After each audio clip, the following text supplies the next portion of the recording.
So, Super Smash Bros. Ultimate just got announced, along with a new Mario Party, Dragon Ball FighterZ for Switch, Cuphead DLC. I'm late again, aren't I? Hello everyone, and welcome to the Mattoon Corner. So, lots of stuff happened while I was gone. Okay, lots doesn't even remotely begin to describe how much I've missed since my last video. From new film releases, anime seasons I have yet to catch up with, and the biggest offender of them all, the 2018 E3 conferences. And while I'm certain I can make a video about all of those, I'll be condensing things down this time around, and instead I'll be focusing on a particular subject. Super Smash Bros. Ultimate. Nintendo's big gamble at this year's E3 and probably the most anticipated game the Switch has to offer right now. While there are many things that this game had to show off with the fighters, mechanics, etc., the one thing that caught everyone's attention was the roster. Every character from every entry of Super Smash Bros. Is here and ready to battle. And that's not even including the newcomers like the Inklings, Daisy, and Ridley of all people. Now, I've played just about every Smash Bros. Game, with the exception of the Wii U version of Smash 4 because, well, I don't own a Wii U. I got a 3DS version though. The rosters in those games continue to grow exponentially, and there are already over 60 characters in this game with a roster that's still bound to be bigger. Plus, with the concept of Echo Fighters now being acknowledged, the possibilities are limitless. With that being said, I've prepared two lists. For with every new Smash Bros., the hype and speculation of new characters is so overwhelming. So I figured maybe I should toss my hat in the ring. Today we'll be looking at a few characters I believe deserve the spot to be their own characters. Next time we'll be looking at the Echo Fighters. And since Sakurai said these games won't have as many newcomers, I'll be limiting these lists to only 5 characters each. Ladies and gentlemen, here are Mattoon's top 5 characters for Super Smash Bros. Ultimate. Number 5. King K. Rool. Have you ever noticed that there's a severe lack of villains in the Smash Bros. Series?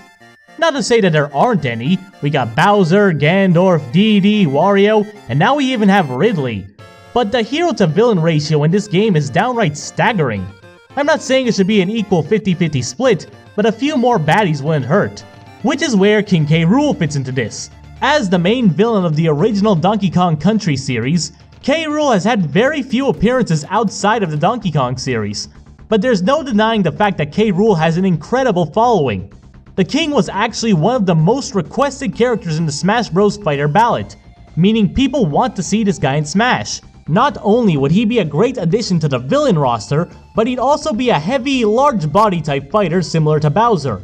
And while Ridley does also fit that criteria, the Donkey Kong series is definitely needing some new faces in their group, and K. Rool would be a perfect fit.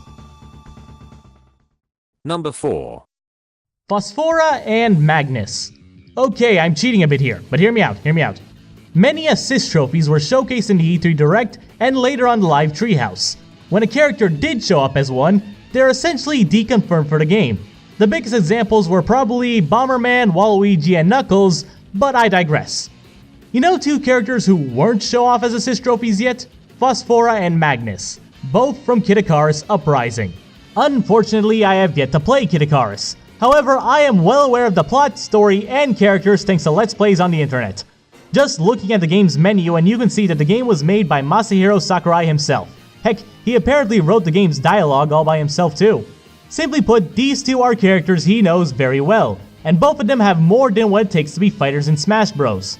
Phosphora is fast and attacks with a series of lightning abilities, while Magnus fights with a sword bigger than clouds and is pretty much the strongest mortal human being in Sakurai's Kid Icarus series.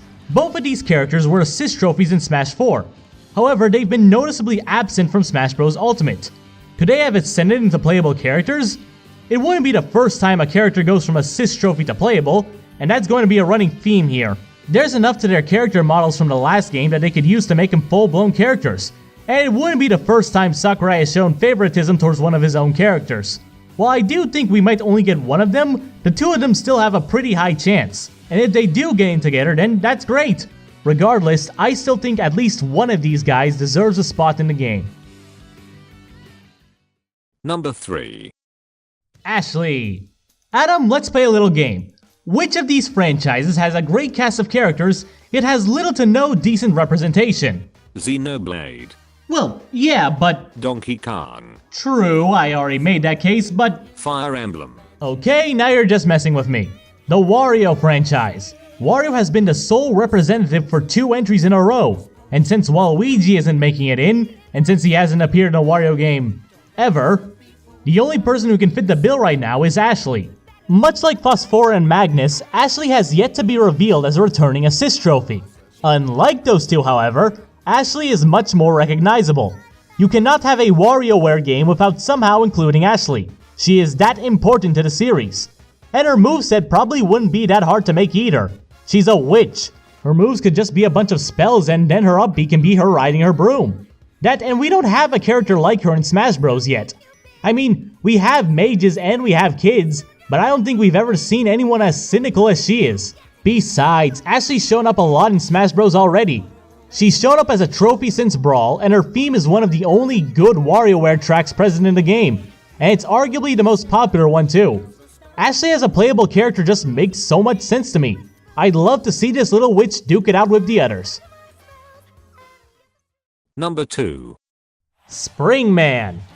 ARMS was one of Nintendo's more ambitious projects in recent memory, taking a very similar approach as Splatoon with free post-game updates and a very unique and appealing visual style. ARMS had everything going for it to be another great Nintendo IP. Unfortunately, however, the game's spotlight seemed to fade as time went on. The updates were spread thin, there was a decisive reception to the game's controls, and a lack of world building in this strange yet fascinating world. No joke, the fact that these characters have little to no characterization is one of the reasons this game gets criticized for. So why do I bring this up? Well, the game may have had a rocky start, but that's not to say that there isn't a dedicated ARMS community out there. The game is finally 100% complete, and there are still an impressive number of people playing this game online, either competitively or just for fun. And if you're a lore junkie, Dark Horse Comics is launching an official ARMS comic book series detailing more about the world and its fighters. And while this is all great, I want to see Nintendo continue with the series. But to do that, I think they need to put Springman back in public eye. Springman being in Smash would not only put the ARMS series back in everyone's minds, but it would add an all-new series to the roster. Plus they could add Spring Stadium as a stage, and imagine the music we could get. The main theme, Springman's theme, Ribbon Girl's theme, oh the possibilities! Simply put, I think the ARMS crew deserves a second chance. And if Springman in Smash can convince everyone that they deserve it, I get the feeling we'll be seeing these guys for a long time. Now before we get to number 1, let's talk about a few honorable mentions. Captain Toad. Okay, look. Captain Toad was a side character made for Super Mario Galaxy that became so popular, he managed to get his own spin-off. He shows up again in Mario Odyssey, and his game is getting ported to not only Nintendo Switch, but the 3DS as well, with surprisingly good reception. Toads may be a dime a dozen, but this particular Toad seems to be making a name for himself as a mainstay Mario character. He's easy to pick out from a crowd, and already has more character to him than a good majority of the Mario cast. His moveset may not be the easiest to make, but I'm still certain he'd be a great inclusion to the game's roster. Simon Belmont. I'll be honest, I have no deep connections to the Castlevania series. Heck, I don't think I've ever even beaten a Castlevania game. It's not that I dislike the series, I've just never been very into it. However, I won't deny that Castlevania has a huge following, and people have been asking for Simon for a while. I'm putting him here in the honorable mentions, not just because of my mediocre experience with the series, but also because of this. A while before E3, a link appeared on GameFAQs detailing the new Smash Bros. At the time, everyone figured it was just a dumb rumor, but the leak had surprisingly got many things right. The entire 3DS/Wii U roster, the Ice Climbers, and Ridley. But one thing that hasn't come into fruition in the post was Simon Belmont's inclusion. Because it's not concrete evidence, I decided not to give him an actual spot as to not get any hopes up. But I will say that with how accurate this leak was, Simon getting in is a likely possibility. And with all that said, it's time for us to move on to Number 1. Shadow the Hedgehog. I've always been a big Sonic fan, and I've been asking for a new Sonic character in Smash Bros since Smash 4. Heck, my Smash ballot vote went to Knuckles, believe it or not. Unfortunately, he was shown off as an assist trophy. You know who wasn't though? You can probably tell where I'm going with this.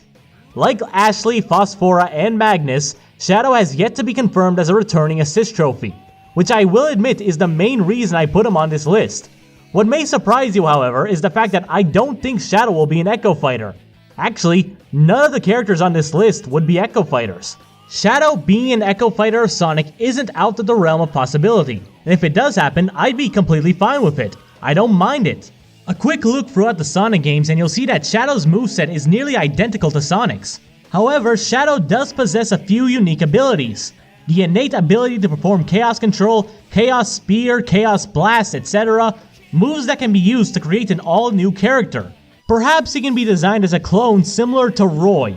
While his moves could definitely be similar to Sonic's, maybe even having the homing attack and spin dash, I don't think they're identical enough to have the exact same moveset. It's particularly upbeat that gets me. Shadow has been seen in multiple games teleporting with Chaos Control, and there are several warp recoveries in Smash. I don't see how Shadow magically bouncing on a spring can replace Chaos Control. Heck, Echo Fighters even have similar animations to their attacks with a few exceptions. I just can't see Shadow doing the exact same things as Sonic here. Shadow has a plethora of abilities that could separate him from Sonic, and a new third-party rep would not be unwelcome, let alone a new Sonic rep. And that's why Shadow the Hedgehog is my #1 pick for new fighters in Super Smash Bros. Ultimate. So that's my take on who might be joining Smash this time around. Of course, I could be wrong, but honestly, one of the best parts of Smash is seeing the community come together and try to see which fighters are going to be playable. I genuinely believe each of these characters have at least a shot at getting in, but only time can tell really. For now, that's all the Mattoon Corner has to offer. Thanks for watching, folks. Be sure to hit that like button, comment, and subscribe if you want to see more. And as always, remember to be cool and be creative.